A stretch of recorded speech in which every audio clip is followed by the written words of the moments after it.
Hello o, hello. Ẹ̀yin èèyàn mi. A kú ojúmọ́, a kú ojúmọ́ mọ́, a kú ojúmọ́, a kú àárọ̀, a kú ọ̀sán, a kú alẹ́ níbikíbi tí táìmù yín wà tẹ́ fi ń gbọ́ wa. Bẹ́ẹ̀ ni, ènìyàn san wá sí àlàáfíà, baálẹ̀ ọ̀rọ̀ àtòwò àti ọmọ àti àlàáfíà. Bẹ́ẹ̀ ni ẹ̀yin èèyàn mi, bá ṣe ń jubilate pé a ti rí nìkan, a ti rí Tádé ní ká wò, ojú ò tí wà, ojú òde ní tí wà títí láéláé lágbára Kristi. Lórí Naomi àti Tádé ní ká wò, ojú òní tí wà tí lórí kábíyèsí wa. Agbára ẹ̀jẹ̀ Jésù, àánú Ọlọ́run á wà pẹ̀lú gbogbo wa. Àmín. Ẹ ṣeun púpọ̀. Bàbá kábíyèsí bá rọ́pò. Bàbá yẹn ti pariwo síta pé kí Naomi, tí èèyàn bá ń rìn kó máa ṣọ́ra. Wọ́n ní tójú tí ìyẹ́ lápárò fi ń ríran. Bàbá ní kí Naomi wà careful. Gbogbo tó bá gbogbo ìṣe gbogbo nǹkan tí ó ń dán ni wúrà. Bẹ́ẹ̀ ni pé kó wà careful. Tó bá ń rìn kó máa bojú wẹ̀yìn. Tó bá ń lọ síwájú kó bojú ẹ̀. Tó bá rìn lọ sí ẹ̀yìn kó bojú ẹ̀gbẹ́ àtọ̀tún àtòsì torí ilẹ̀ ń yọ̀. Tí èèyàn bá sọ pé Ọlọ́run ṣàbò lórí òun, kó wà very careful. Bẹ́ẹ̀ ni, bẹ́ẹ̀ ni, bẹ́ẹ̀ ni, bẹ́ẹ̀ ni, bẹ́ẹ̀ ni. Ètò ìgbà tó fi lọ sí tó tún lọ sí ibi tó lọ yìí tó fẹ́ dá wàhálà lẹ̀. Wọ́n ní ọ̀pọ̀ aláǹgbá ló dánú délẹ̀. Àmọ́ etí inú wọn. Wọ́n á ti gbọ́ ṣẹ́ mọ̀ pé before they say it, Naomi is going to do like this. Wọ́n á ti máa pariwo. Kọ́ mọ̀ pé ọmọ lóyún. Ó dín dín kí èèyàn lóyún kó máa pariwo ẹ̀ síta. Ṣé ó dà bẹ́ẹ̀? Ìwọ́n àti ìfàsíkò lẹ̀ tí Ọlọ́run máa ṣiṣẹ́ ọwọ́ ẹ̀. Torí kò sí ẹni lóyún, wọn ò fọwọ́ bò ó. Bẹ́ẹ̀ ni iṣu Ọlọ́run ni tó bá máa ta báyìí gbogbo ayé ló máa rí. Kò ní ìdí pé ká máa sọ pé oṣù mélòó, báwo ló ṣe rí, báwo ló ṣe rí, báwo ló ṣe rí. Akẹ́kẹ́ máa bèèrè question. Kí ni tí a? Kí ẹ máa bèèrè question tí ò ṣe kíni. Ẹ fi iṣu Ọlọ́run lẹ̀ kó ta. Bẹ́ẹ̀ ni bó ṣe yẹ kó rí nìyẹn. Olúwa ṣeun, Olúwa ṣeun. Ṣùgbọ́n Ọlọ́run ti ju ọ̀tá lọ. Kò sí bó ṣe lè wádìí, wọn ò lè rí ìdí Ọlọ́run. Bẹ́ẹ̀ ni, ọ̀tá ṣe lásán ni wọn ò lè rí kankan ṣe. Ṣé rí àwa tá gbàgbọ́ nínú Ọlọ́run, nínú Kristi Jésù, ọba tó kú fún wa, tó wà pẹ̀lú wa, tó wà títí láéláé, tó máa bẹ títí ayé, ó wà fún wa. Bible said, "No weapon fashioned against us shall prosper." Oh yes, yes, that is what God has said to us, all the believers. Bẹ́ẹ̀ ni ṣe rí Naomi, ìgbàgbọ́ ẹ̀ ó ti mú lára dá gidi gan. Bíbélì ní ṣáà ti gbàgbọ́ nìkan pé wàá rí ògo Ọlọ́run. Bẹ́ẹ̀ ni because ìgbàgbọ́ tí Naomi dì mú ó lágbára. Torí ẹ̀ ní gbogbo ṣe ń ṣẹ́gun lọ́tun tó ń ṣẹ́gun lósì. Ẹ wo tí Morocco yẹn tó lọ. A mọ̀ pé àwọn èèyàn bí èṣù bí èèyàn wọ́n tún ti tàpò sí. Wọ́n máa sọ pé ṣé ọmọ yẹn kàn dédé kúrò nínú ilé ni. Kò kàn dédé kúrò nínú ilé. Ìyá ẹ̀ ó ti mọ̀ pé tóun bá padà wọ́n á bá a. Bẹ́ẹ̀ tí kíní yẹn tó wá ṣe ọmọ yẹn pé kó máa lọ. Bẹ́ẹ̀ tí oh yes, Jésù. Bíbélì náà sọ ó ní a máa rí ìpọ́njú láyé pé ṣùgbọ́n ká tújú ká pé òun ti ṣẹ́gun ayé fún wa. Òun ni ìtumọ̀ nǹkan tó ṣẹlẹ̀ sí Naomi ní Morocco. Tọmọ kan dédé ṣílẹ̀kùn tó rìn lọ. No, bẹ́ẹ̀ tá agbára Ọlọ́run bẹ síbẹ̀. Ẹ̀jẹ̀ Jésù ń bẹ. Àwọn ogun ọ̀run ti rọ̀gbà yẹn. Wọ́n bá wọn wá Naomi. Wọ́n dẹ̀ rí. Olúwa ṣeun. Ṣùgbọ́n nǹkan tí bàbá Naomi sọ ni pé àwọn ti lálàá, àwọn ti rí oríṣiríṣi pé Naomi bá máa lọ sí Naomi bá máa lọ tó wá kó máa lọ. Ó yẹ kán gbàdúrà. Ó yẹ kán ṣe. Ọ̀dọ̀ bàbá náà gbàdúrà, everybody ń gbàdúrà o. Bẹ́ẹ̀ tí gbàgbọ́ Naomi ó mọ̀ lára dà. Bẹ́ẹ̀ ni òun ló ṣe rí fìrífìrí yẹn. Ó dẹ̀ rí fìrífìrí Ọlọ́run dẹ̀ kò yọ.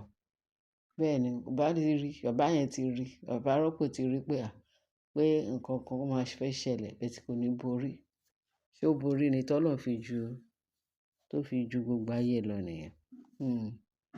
Ọba tó ń ṣọ́ wa tí kì í tó gbé, ọba tí kì í sun tí kì í tó gbé. Ó ní òrùn kí ó pa wá ní ìgbọ̀sán tàbí òṣùpá ní ìgbà ooru. Ó lóun máa pa ọ̀nà àti àbọ̀ wa mọ́ láti ìsìn láti títí láéláé. Títí láéláé ni o. Àmín. Bẹ́ẹ̀ ni. Torí ẹ̀ lọ́lọ́run ṣe wà pẹ̀lú wa. Ó ní tí Ọlọ́run bá wà pẹ̀lú wa pé ta ló lè kọjú ìjà sí wa. No. Bẹ́ẹ̀ ni Ọlọ́run ìyanu ẹ ṣé o. tẹ bá ṣe Tádé ní ká wò ní rírí tẹ́ jẹ́ ká máa sọ story mi. Ẹ ti bàbá gẹ́gẹ́ bí bàbá ọkọ bàbá èèyàn bàbá ẹ̀ náà ni bàbá yẹn bàbá Naomi ni. Kì í ṣe bàbá ọkọ lásán. Ó nífẹ̀ẹ́ tinútinú gẹ́gẹ́ bí ẹyin ojú bí ọmọ ẹ̀ because ó nífẹ̀ẹ́ kábíyèsí. Kò dẹ̀ fẹ́ palára fún kábíyèsí torí ẹ̀ ni bàbá ṣe nífẹ̀ẹ́ Naomi tó dẹ̀ ṣe bí ọmọ tó ń sọ pé bàbá yẹn rí Naomi gẹ́gẹ́ bí ọmọ ẹ̀ tó ń bá tọ́jú ọmọ òun. Nǹkan tí bàbá yẹn ṣe nífẹ̀ẹ́ Naomi nìyẹn. Ó nífẹ̀ẹ́ tọkàntọkàn pé ẹni tó ń tọ́jú ọmọ òun tó ń ṣìkẹ́ ọmọ òun tí ò fẹ́ palára ọmọ òun ó di dandan èèyàn láìkẹ́. Ìgbà tó lúwo dẹ̀ ṣèkà tó lúwo dẹ̀ ṣe àjẹ́ tí ò ń ṣoṣó tí ò ń ṣe mèrè kí ló dé téèyàn ní nífẹ̀ẹ́ ìyàwó ọmọ ẹ̀ ìyàwó ọmọ tó ju ọmọ lọ òun ni Naomi. God be that glory. Bàbá Ọlọ́run á lọ́rọ̀ ẹ̀mí yín o. Àgbáyé á dalẹ̀ o lágbára Kristi Jésù Olúwa wa. Amen. Ẹ̀yin èèyàn mi. Ẹ̀yin náà rí pé ìyanu ń ṣẹlẹ̀ o. Lára Naomi ni gbogbo everywhere. Ṣùgbọ́n ẹ jẹ́ kó gẹ́gẹ́ bí bàbá ṣe sọ, ẹ jẹ́ kí a máa ṣọ́ra ṣe, ẹ jẹ́ kí Naomi máa ṣọ́ra ṣe torí Bíbélì náà sọ Naomi kò mọ̀ bá wí. Bíbélì náà sọ pé ní Kristẹni má tí ì wá ìsinmi láàárín ọ̀tá ló wà máa ṣọ́ra. Ó ní láàárín ọ̀tá la wà ká máa ṣọ́ra. Pé ká máa lo ìgbé ayé wa bíi pé lénìí àbí nísinsìnyí ni Jésù máa dé. Torí ẹni tó wà láyé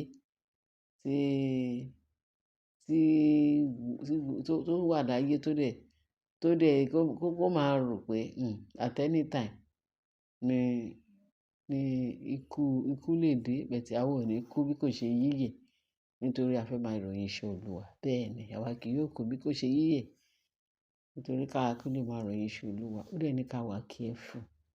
Ẹni tó rò pé òun ti dúró gírí kó kíyèsára kó má bàa ṣubú.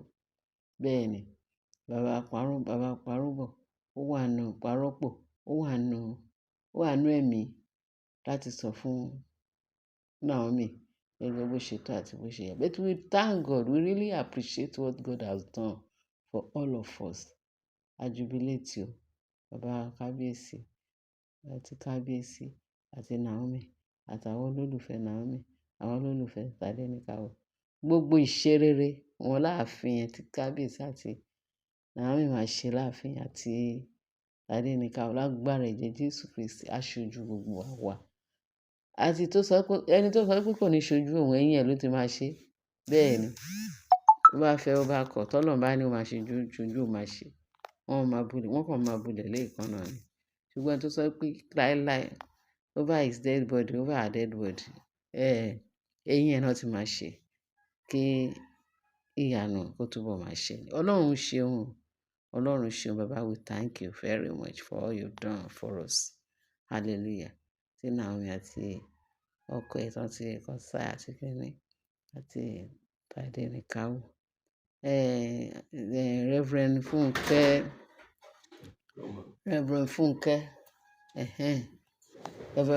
fúnra ẹ̀. Adúpẹ́ pẹ́ òkan. Olúwa ṣeun Ọlọ́run tí ó dojú tì wá. Òun ni kíkẹ́ láéláé máa sìn. Òun la máa bọ̀. Jésù Kristi Olúwa wa. Àmín. Ṣé gan-an ẹ fẹ́ ṣe ń tẹ́tí sọ? Kí bá mi share, kí bá mi like, kí lè bá mi love, kí lè bá mi fi tó kù sí comment section. Àbọ̀ Ọlọ́run á dájú lórí wa. Jésù Kristi Olúwa wa. Amen. Bye.